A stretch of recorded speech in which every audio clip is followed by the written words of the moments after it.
Falegnameria Paludetto. Da più di 60 anni, il legno su misura a casa tua. TG Plus Sport edizione di Venezia, buonasera. Apriamo il nostro notiziario sportivo parlando di basket. Lumana Reyer ha comunicato ufficialmente il rinnovo pluriennale dell'accordo con il playmaker Andrea De Nicolao, che vestirà i gradi di capitano nella stagione 2023-2024.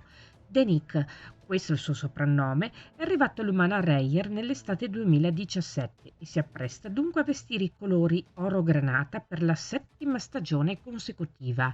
Inoltre ha disputato 328 partite con la maglia dell'Umana Reyer ed è a -1 da Stefano Tonut, attualmente secondo di sempre alle spalle di Michael Ramos. Nell'ultima stagione De Nicolao è entrato nell'elite dei giocatori che hanno realizzato più di 2000 punti in Serie A, arrivando a collezionare anche 538 assist in Reyer, secondo di sempre dietro a Julian Stone.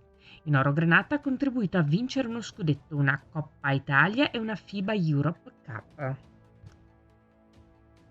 Alla luce del decreto di definanziamento ministeriale di alcuni interventi relativi al bosco dello sport, l'amministrazione comunale di Venezia ha individuato delle fonti alternative che consentiranno comunque la realizzazione delle opere.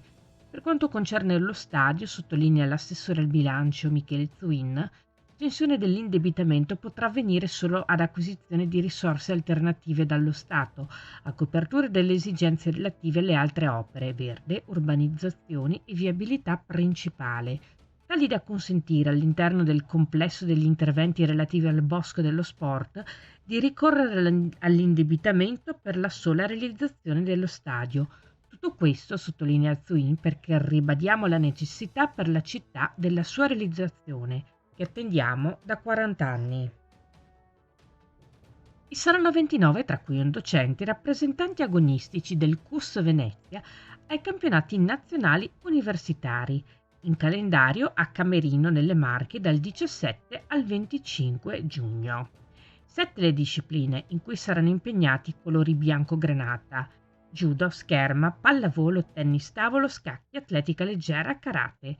Le speranze lagunari sono affidate soprattutto al volley femminile a conclusione di una stagione ricca di soddisfazioni, ma buone chance sono attribuite anche a scherma, karate e judo, dove il pordenonese Andrea Martin sarà il primo a scendere in gara sabato prossimo nella categoria 90 kg, dove già vanta una medaglia d'argento ai campionati italiani a 2. Fitto calendario di regate per la Compagnia della Vela di Venezia nei prossimi fine settimana di inizio estate.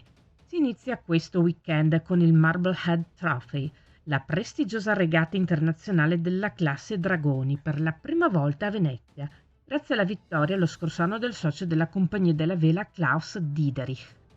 34 gli equipaggi che sfideranno nelle acque veneziane il detentore del trofeo, con imbarcazioni provenienti da Germania, Portogallo, Danimarca, Inghilterra, Belgio, Olanda, Austria, Isole Cayman e Italia.